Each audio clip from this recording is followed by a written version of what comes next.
Você acredita que o governo americano esconde relatos sobre OVNIs? Que eles escondem tecnologias alienígenas do resto do mundo? Algumas pessoas dariam a vida para descobrir se isso realmente existe. E se eu te falar que teve um hacker que invadiu sistemas americanos e descobriu arquivos sobre OVNIs, você mudaria de ideia?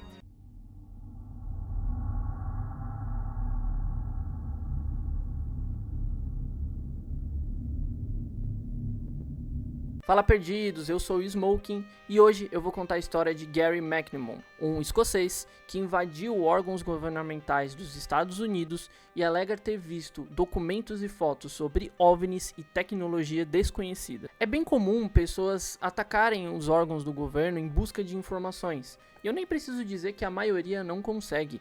Mas esse cara, ele conseguiu, e por vários meses. Vamos entender toda essa história, analisar como ele conseguiu acesso a esses computadores e quais foram os documentos que ele encontrou. A nossa história começa no dia 10 de fevereiro de 1966, na Escócia, onde Gary nasceu. Ele veio de uma família que valorizava muito a ciência e a tecnologia, então desde pequeno já começou a ter uma paixão muito grande por computadores. Aos 14 anos, ele ganhou seu primeiro microcomputador, um Atari 400. Era um computador que tinha um foco em jogos e em educação.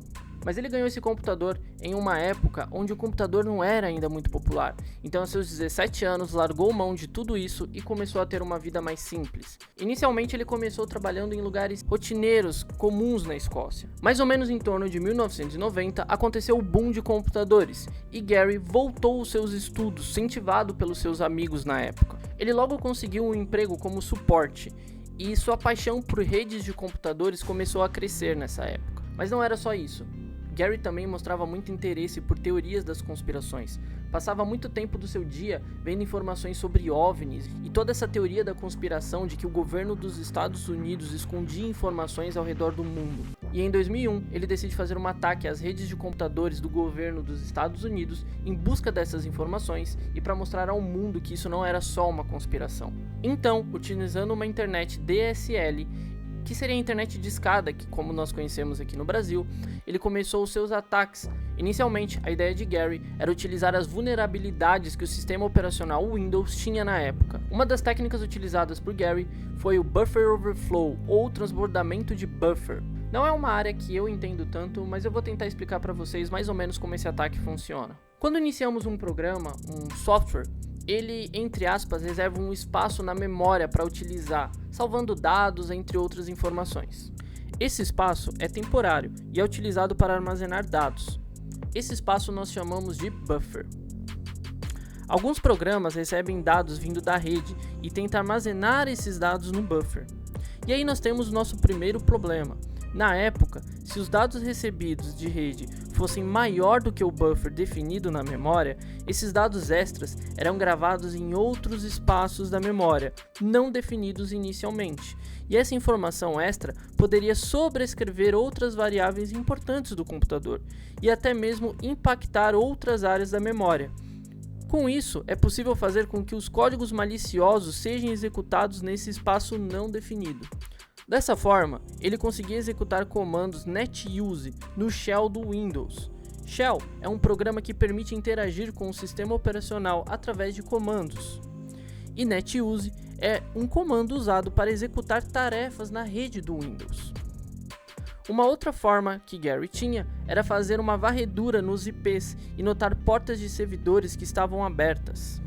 Além disso, alguns funcionários desses órgãos dos Estados Unidos não colocavam senha nos seus computadores. Eu sei que eu falando assim parece besta, mas até os dias de hoje você tem muitos funcionários de grandes empresas que não colocam senhas nas suas máquinas ou colocam senhas fracas, fáceis de serem quebradas. Isso era uma falha que existia nos sistemas operacionais da época, que era o Windows 2000 e o Windows XP. Dessa forma, ele conseguiu acesso a 97 máquinas militares, dentre elas do Pentágono, da NASA e da Marinha Americana. O Pentágono é o Departamento de Defesa dos Estados Unidos, e a NASA, que é a Administração Nacional da Aeronáutica e do Espaço dos Estados Unidos. Gary também conseguiu acesso a uma rede de 2.000 computadores militares que ele podia fazer o que ele quisesse, alterar e deletar arquivos. Para você ter uma ideia, ele conseguiu tirar uma rede militar dos Estados Unidos do ar por mais de 24 horas. E ele também deletou registros sobre armas e suprimentos para uma base da Marinha, fazendo um caos interno se instaurar.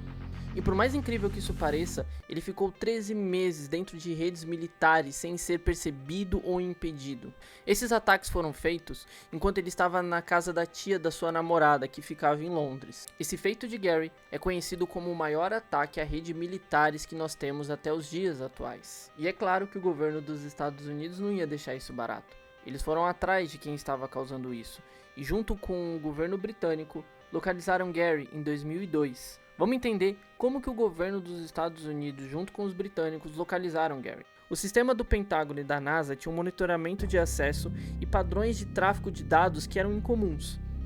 Após realizar várias invasões, os administradores dos sistemas encontraram um padrão de acesso que vinha de um único IP, que coincidentemente acessava em horários que não eram comerciais. Depois foi observado os registros de atividades realizadas durante os ataques e notaram que vinham do mesmo IP encontrado anteriormente. Depois foi fazer o rastreamento desse IP, notando que ele vinha de uma área específica da Inglaterra. Então, o governo norte-americano pediu ajuda ao Reino Unido para investigar mais sobre a origem desse IP. As autoridades britânicas, então, foram aos provedores identificar a conta associada a esse IP e localizaram a residência de Gary. Então, o governo britânico conseguiu um mandato de busca e apreensão na casa de Gary, onde pegaram seus computadores e puderam confirmar de que ele era o autor dos ataques. Ao total, Gary foi acusado por 59 estados americanos. Foi preso, mas depois de um tempo conseguiu uma liberdade condicional. Depois de 3 anos, o governo dos Estados Unidos pediu a extradição de Gary. Eles queriam que ele fosse responsabilizado em solo americano. Com certeza os Estados Unidos não queria deixar isso barato. Gary então começa uma batalha judicial tentando impedir que isso acontecesse.